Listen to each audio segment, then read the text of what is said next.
You're watching It's a Wrap 254, the hottest podcast in Kenya. Like, share, and subscribe. Hey guys, we're back again. Hello. Episode 2, season 2. And it's your boy Lamek here, over here. And the rest of my team here. Hey, no, I'm Eddie Metrium. The rest of your team won't. I have to mention my awesome name, Eddie Metrium. I'm Aaron. I'm Nyambu. You Yes, guys, sir. You forgot about ladies first.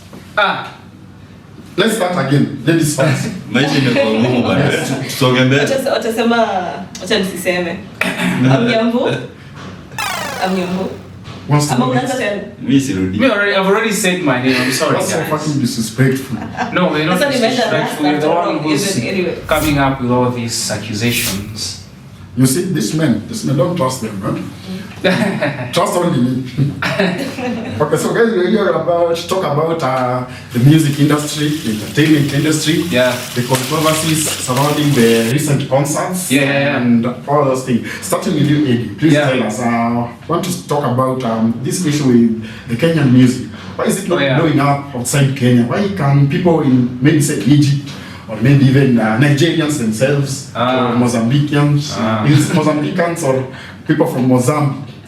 Why can they listen to Abductions Kina Tipsy G? Why can Kina Tipsy G be called to somewhere like Ghana or Morocco to perform? Okay, first of all, I'm sure all of you guys are familiar with the music group that was called Camp Mula. Kamula, Yeah. Those this kids- party, don't those- stop. Yeah, those kids were awesome. Those kids were like really ahead of the game and ahead of the music curve Francis kulishinda. for back in the days, according to the kind of music that was being done. And I also used to hear some guy in our high school used to say he used to be friends with a guy who lives in Kileleshwa next to one of the Kamula guys, and they used to have these house parties. It was crazy. The guy is from Moshari there in Embu, and then he goes to a place where rich kids have the latest gadget devices, the alcohol in dispensers and all these drugs, So basically, what I heard was,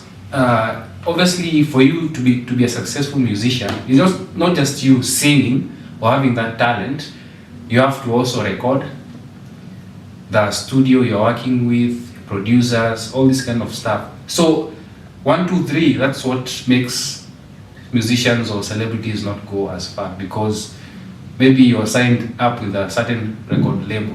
When you do your shows, when you make your money and all these albums and concerts, they want, I don't know, to take 50% of what you're making. Your producer is also there, wants to take X amount once you're producing and you're doing whatever. And then when they hear, maybe you want to venture out of the country and like explore and maybe do collabs with other people. And they might lose you as an asset because they're obviously making money from you. They'll find a way to sabotage you. Because I had this time Kamula were flying, I don't know, to go perform in the US somewhere. And there's a lot of politics that happened. They didn't get that visa. They were not able to go. But we know how Kamula was. These guys, they just went international just once. We were even invited to a BET function whereby they were, I think they didn't go because they weren't granted the visa. Yeah, exactly. So me, I heard there's a way those so-called producers and whoever people that they work with locally, there's a way they found a way to sabotage the whole team. And that's one of the reasons why our industry never goes anywhere. People are so greedy. They just want to use the artists to make money. You as an artist are just a tool for you to make me richer. And Harold, what can you add on this issue of the industry? Yeah? Why Eddie has said they are on agreement based. He's in terms of agreement. But the label is they want a lot from you. They don't want to lose you. Yeah? There are so many people eating from you. And now on you, I need you to just tell us not the terms not on the agreements. Is it because our music are not trending because we're not singing in English, or our beats are not good? Yeah, that is what I was about to say. So, kitu ina affect sana our music, I think partly is because of language barrier, and mostly because you cannot, like the urban tone, huwezi Is it called commercialized? What do you call it? You cannot commercialize it in another country where they don't speak Swahili or English. Or you cannot even get profits from it because they've sampled beats. They're using beats that are not their original beats. Can I intercept what Harun is talking about? I do agree with what you're saying. Language and however the kind of music you're singing is a double-edged sword. I had STL, STL the musician, at the time one of our songs. STL the lady know. Yeah, the local used to perform. I saw it somewhere that one of our songs was used in a TV show or series in the US. And that is what she does nowadays. Yes. She makes songs for Exactly. shows. She sings in English. Yeah. And here in Kenya, mostly we use Shena or the normal Swahili dialect and whatever. But look at Bongo. These guys are singing in Swahili. They've gone international. Diamond has done collabs with likes of AKA, the late. And many, look at Amapiano. Exactly. Look at Amapiano. Do you understand the language they speak? So there's something else that's just not cooking somewhere. Like even Nigerian music, yeah? Yeah. They speak. We don't listen to, we don't even understand. Exactly. So you cannot tell me our music, it's our language. There's something else that's just not adding up. Yeah, Grace, what do you think might be the problem here? I don't, because clearly it's not the language. You're to be ruled out. Or the beats ain't nice? Probably. I don't want to say anything because I don't want to speak on this because I'm not in the music industry. I don't know much about the music industry, but obviously something is not adding up. Maybe the beats. Yeah, but then also tukisema ni hiyo, like we have very nice musicians that are coming up and I think we just need to go there and support them. Si ati tunangoja the music you're consuming is the kind of stuff wanakuchezea kwa radio. I don't think people really actually go out there and like find music. Just people like whatever is trending on TikTok, whatever you're hearing on the radio, is what you listen. That's what you're going to listen to. People need to be curious. Yeah. Like there's a point Haram kusema jana hii tuko na the current music tunasikia sahi zenye zinasema Gengeton na Abductions, ndio? Yeah. Most of these songs they are nice, they make us happy. It's challenging, yeah? However, nevertheless, this is what happens. They are taking, Grace are saying, we are copying. We are taking beats from Jamaica and just putting in our own words. Now we need someone who can, imagine, Sega tried that beats yake kaibiwa na 6ix9ine. No. We need people, allegedly. And he was allegedly even paid. Yeah. Really? Yeah, that video was allegedly taken down. Yeah, here go my 6ix9ine. Is it called Shaq or this one's the ladies dressed in red. I remember the controversy. It's a nice song. Yeah. Yeah. So we need to make our own beats. Tunaweza toa beats hata kutoka kwa Wangla. Yeah. Hizo Mgidhi. Oh yeah. But like what? Let's make them a bit. We change them a bit. But like also umesema you studio producers, it's like every time there's a big producer on a kujanga and then they vanish. That's that guy Naiboy alienda wapi? Naiboy alienda Maju. Oh really? So what alienda? Alienda Maju, aliona usanii kuna venye job bado hawezi ingiza pesa vile anataka. So instead of faking life kuishi maisha ya like the celebrities that we aliamwacha kama make real money. Okay, that's nice. That's nice. I don't know if it's a trailer. Is it? Yeah. alleged. Actually, so he's the one. Alleged. Because I heard there's a Kenyan celebrity who used to create content. Then he realized he's not making anything here. He wanted to become a truck driver in the US, and he said in a month he makes more than what he used to make here in a year. That's interesting. Yeah, that's what the guy said. I can't remember. I just saw it somewhere. I was like, just scrolling. But it's not the same thing that happened to Nyashinsky. Spare alikuwa ameenda Maju for a while with this guy. Yeah, is that the same thing? Oh, Bamboo. Yeah. DJ Kev, the one who bought this thing, Groove Awards. So, basi tuseme sisi ya to support our musicians then, because if they're not making any money and they're making this music for us, basi. But I can say in the year 2024 and 2023, we've supported our local music. Yeah. But you know how do you when you look at, you say supporting, very different aspect. Yeah, supporting for us. Support the listening part of it. People in the actually- States, because people in the States, like or other countries abroad, you have to buy the music for you to listen. Okay. Hakuna hizi kupirate kama huku venye sisi tunafanyanga. Here you support your artists, go to their shows, listen to their music, but they don't get any monetary value. So anytime they are trying to, this making music is not going to consistently pay their bills. Ndio maana tutapata tunaona online wasanii wana fake life. Unapata people are living beyond their means. Yeah, beyond their means. Unapata watu wako na bills, wanakopa do kulipa, then they are not able to pay back. Just for the show. Yeah, just for the show. Now there's one face Yeah. friends. Yeah, so we're not able to support them like in terms of monetary terms. Okay, financially. Yeah. So I think that also inafanya like wasanii wana opt kuenda kufanya kitu kingine, because at the end of the day everyone is trying to make something for themselves. Yeah, also Elsa Majimbo. Elsa Majimbo, she said she doesn't feel like Kenya appreciates her content and her work, so she decided to move to South Africa. Yeah, they do whatever works for them. Yeah, I mean, Kenya, I don't know, we don't like each other, we just haters, and we want to like take our own people down. I think that point the first point to make could be the one that's majorly affecting the music industry for our songs not to go global. But So many people. Okay, in abroad it's also there. We've had artists, especially the trap artists, the Black American artists who are associated with trap music. Most of them are complaining. They allegedly Atlantic Records and RCA Records. Yeah. They are giving them deals that are kind of robbing them off. Whereby this 50-50 deal, it's not working out for the artist, it's working out for the label. Yeah. And the label is fully in charge of distributing your music and giving Pushing you your music. and funding your music and pushing it. So whereby if you don't do the way they want you to do, Yeah. then ensure your career doesn't go anywhere, they find another person. Really? This happened with in RCA Records. Yeah. There was an issue with this lady who had a comeback last year. What was her name? I'm missing her artist. Tinashe.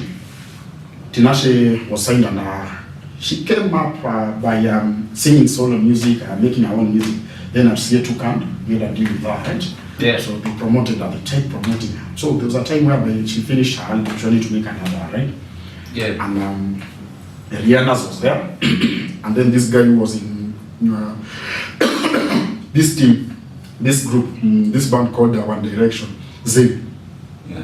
Zayn was also there. So they told her, you have to wait. We found Rihanna and Zayn. First then we go back to me. Because theirs is making much money. So Tinashe had to wait. But She waited until she went out. Yeah. So she came back again because she started making her own music. And that is where people are going now. Yeah. For doing solo, they are dropping. Isn't that what like Drake did? Yeah. His career is now solo. He's not under. Yeah, though I think first when Veko started, it is alleged that it was under this group called Young Man. Young Money, oh yeah. So I also think like maybe when you talk about music, maybe we are supporting them in a different way. Like because there are other creative spaces that are getting a lot of support from Kenyans. So you see like some of the Yay! Tunanyonga. Oh my god. Unanyonga. na mkubebe break kunyonge. Unanyonga. Ni nyonge ama na nyongwa? Nimeona watu Jamaa sema ati mwenye break ni nyonge. Nyongwa. What is he playing? Yeah. So I think what on the good. Sorry guys, I needed a water break. What is he saying? Wewe pia na make maji hata ni anahitaji maji ni anakufa. No, he doesn't. He's okay. He's a big boy. He's a big boy. Okay, Harold, where are we at? You're saying? And to support What was I artists saying? in the same way like what Obadiana support like we and they are in creative terms of spaces. in terms of creative entertainment, different people are getting different support because in terms of music, we might not be able to support them like the way watu wengine abroad na other states wanafanya nini, wana support their artists. But now in terms of creative space, like these people who are like comedy, and there are a lot of people who are doing shows. Like last year in December, there was this the Feel It production. They did like a movie premiere, and they had like a capacity of like 6,000. It was like number 3 biggest premiere, number 3 or 4 in the world. Wow! Like we even beat all other countries in Africa, and the closest country that was like close to the numbers we were able to achieve was like South Africa, and we had done them by like double or 3 times the number. So I think hata kama hatuwa support sana in terms of music, in terms of other areas of in the social creative media entertainment, we are able to support them, because easy vitu they are not free. Like people have to pay. So for you to get numbers like that or turn up like that means that people are really supporting you or trying to support whatever you're doing. So I think that is also like a positive thing, because kitambo kidogo hatuko tunaweza, people are not accepting the content that people Kenyans are making. People are enjoying content ya wase wenye wako huko nje. Even Kenyans themselves. Kenyans themselves. That is what I'm talking about. Sisi wenyewe tuko tunaenjoy content ya wase wako nje more kushinda content ya wase wenye wako around us. Because right now podcasts are doing so well. Because people right now podcast, you have a podcast, then they do like meetups with their fans. Yeah. And they do like an event. Yeah. And people pay money, good money, to come and interact with these people. Exactly. Trying to promote them. Yes. Obviously, kidogo hivi tutawarishia hapa hivyo meetup. You will come and support us. Yeah. Sasa $20 a ticket. You are not lying, Aaron. It's not a lie. Here in Africa, especially I'm talking about the Trans-Sahara Africa. For your song to go global, Kenyans have to like it, because we are the ones who are going to promote it on TikTok, run the social internet. media platforms. Yeah. First of all, you have to know that Kenyans are very strong footing on Twitter We run it. and now TikTok. Exactly. It's doing them. Yeah, Like, man. Yeah. The access Kenyans have got on the internet is very, very wide as compared to many countries. You know Exactly. Exactly. Oh, You know Lamek. Tell us why. Lamek, Because I have we don't something have to jobs. say. Check. We don't have Because jobs. Kenyans don't have jobs, so You say they're always Twitter. on the internet. You say And they're making Twitter. money out of it. You say Twitter. It's called X. Okay. Elon Musk bought the Twitter, thing. X. It's called X. If you call it Twitter again, never mind. Continue. Yeah, so we are there because we don't have jobs. Yeah. We need jobs, man. Wapewa youth kazi. Yeah. So- Okay, we're to chronically. Mm. Uko ndani. And then there's this issue whereby Guys, I have a Wangeshi question. the rapper. Did you guys remember Wangeshi the rapper? Okay. Yeah. She came out the other day and said most Kenyans you see here, not most Kenyans, most celebrities you see here on social media, they are living a life of a lie. Not most of them don't have that much money that they are flaunting online. So she was advising our celebrities to look for good financial advisors, to advise them on the little money they get or the first big money they get, how to use them. What can you guys say about that? Okay. Please. I had a joke, but I had to hold it because of Wangeshi. It's okay, Wangeshi, we love you. You said Kenyans don't have jobs, right? What if somebody is in that situation and is called a job? Grace, so you're saying something about Ati umeniuliza nafikiria nini kuhusu. what can you say about this issue of celebrities living lives that are not really or beyond their means, short? Oh, vile ambao utafuta financial advisor. Or Yeah, I think- in the same case whereby allegedly we are hearing, we love you as Aziad, but we are hearing stories about Aziad and money issues. So Grace, what can you say about that? Ziad Nyasene. Well, man, I have nothing to say about that because first of all, I don't know, I like her. I've got nothing against her. Not Aziad, If she fell celebrities as a whole, Generally. not Man, Aziad. mtu ajue tu kumanage pesa yake. There's no need.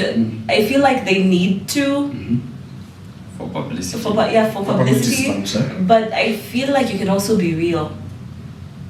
Like, for example, not this- lose your footing. I feel you can be real with your audience Thank you, and your ma'am. fans.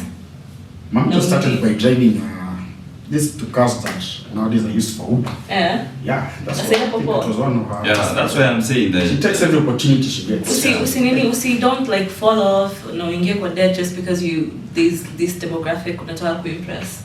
And that's why I'm saying people can Yeah. support you without having to flaunt. Yeah, and I mean, in case things hit the wall, who's going to suffer? Your fans? You're the one who's gonna be in debt and depression and eviction and auctioneers. Who's dealt with auctioneers here? Those people are heartless. Auctioneers are the most heartless human beings you'll ever meet. So when you're dealing with loans, kuna jamaa alikuwa anataka kuchukuliwa ng'ombe yake. Auctioneers are crazy. Anataka kuchukua ng'ombe waende nayo. Auctioneers are crazy. Si wanakuja kwako, they know your home. When you're taking that loan, you have to give. When you give them the information, yeah. So wanakuja kwako wanachukua ng'ombe yako ni chini. Sasa mali uko mtu wameunga na nimeunga. Sasa wasi uko shago. Nini inageuzwa bibi? Mali yako na wewe. Usema ati unaishi ati. Si ushago ni ng'ombe iko down. Inasema sasa like how do they know watafikaje kwenyu ati sasa ni pale. They will find a way. Sumapatie info. Unajua shaka kunanga street useme vile shikamani. Ukichukua loan lazima upatie nini ya covered property ama kitu yenye wataweza kitu nini. Oh my god. Collateral damage. Oh yeah, okay now. Yeah. Not collateral. Collateral. You know, the guy was telling ati when you're going to apply for that loan, you find very attractive ladies. Hello. You take dresses, you're just walking there. Okay, here's the form, and you're like, wow. But if you don't pay that loan, the guys who are going to come for you, the auctioneers. Akina Onyi. Ukana misuli tinginya.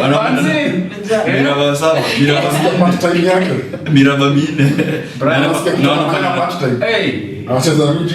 Kubeba mama. Na wanafanana na lambe goat. Na wanafanana na lambe goat. Nimezini handsome. These guys are huge. They don't play with you, my friend. They're like, move. I'm taking this and this and this. Just they're like, yeah. Okay, guys. That's all for today. Remember to subscribe. Link is down there. Thank you. hey. Unaangalia uko na kamera ilikuwa. Shit.